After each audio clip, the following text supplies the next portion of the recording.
flight attendant working for a major airline. I want to give you guys 5 tips on how to be mentally prepared for life as a flight attendant once you leave training. Know your why. The reason why you want to become a flight attendant, 9 times out of 10, will either keep you here or it will cause you to quit. I became a flight attendant because I absolutely love the aviation industry. This is something I'm passionate about. I eat, breathe, sleep this industry. I knew what I wanted from the time I was a little girl and I got my first plane ride experience. Saw the pilots with the flight attendants. What is that professional look that did it for me? They were just a pack and they were a big family, and I loved seeing them move together in numbers.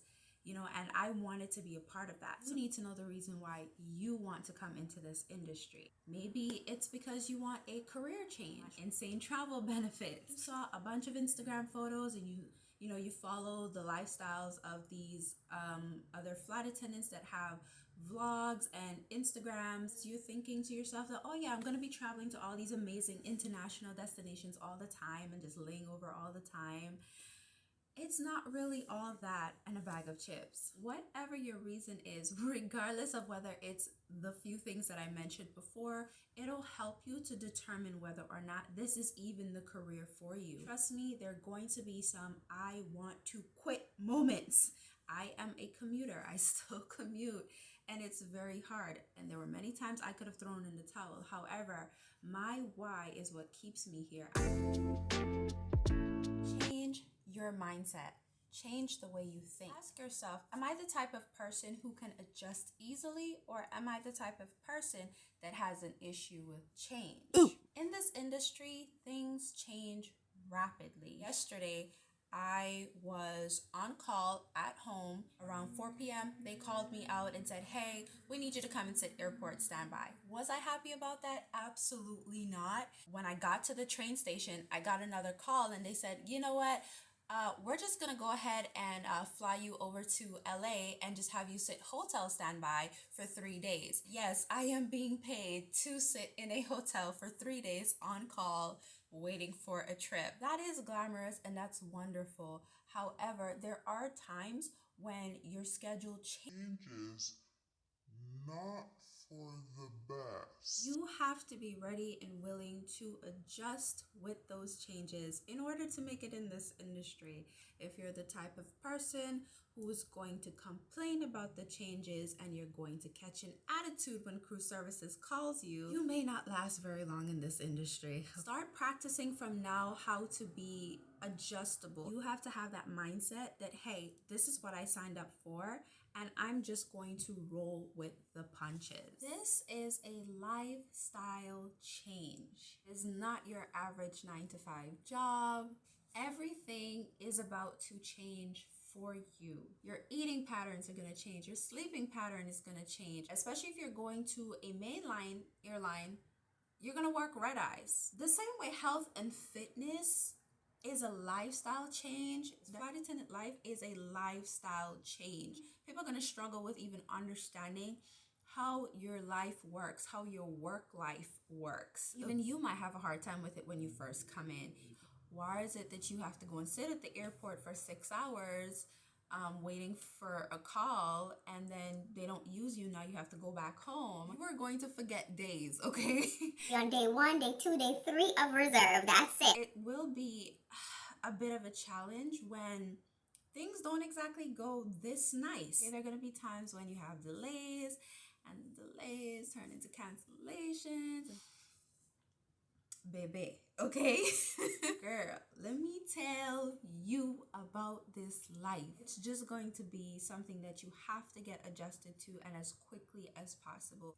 Emergencies. We had a trainer that told us about this time she had an emergency. And she actually always seems to have an emergency. I do not want to fly with her.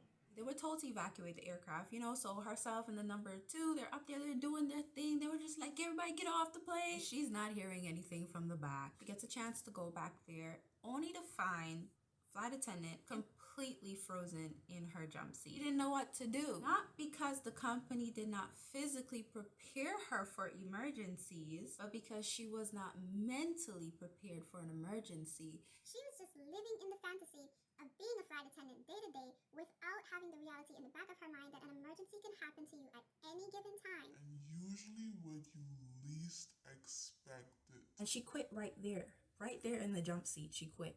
Do you have a strong support system? Having a very strong support system might seem like it's not something that's that important, but it really is. When I first decided I wanted to become a flight attendant, my family was actually in a financial crisis. Here I come with my Charlie good self talking about, oh, I want to become a flight attendant. My family's like, this is not the time. But I was adamant, this is what I want. They were still very, very, very supportive. And they were just like, okay, go ahead. We will be behind you 100%. And they were. The last thing you want when you are commuting back and forth is family members back at home, constantly bickering with you about how often you're gone, why you need to stay in that particular place. Oh, you should just quit the job and come home. You don't really want that. In this industry, you're gonna want to throw in the towel, okay? Flight attendants have quit before because they did not have the support that they needed. That's when things aren't going well, okay? You need people in your corner that would be like, it's gonna be okay, oh, you'll get your line soon. You need people that'll constantly, be in your corner cheering you on. Sometimes you need a shoulder to cry on, especially in training, okay? Especially in training. You're being pummeled with exam after exam after exam, and your mental stability is being rocked. You need that support system. You need people that you can call up, you can bawl on the phone to. I don't want to do this anymore. And then they're gonna be like, okay, are you done? What you mean, am I done? I'm still crying. Go get them wings. You need people like that in your corner. You need people that are gonna support you 100% of the way. People that are going to be understanding of your life and why you're gone and the finances around your life and so forth, okay? Thank you guys so much for watching my video. Please leave a comment down below. Let me know if you guys have questions. I just might be able to provide those answers. And guess what? If I don't know, I will find out.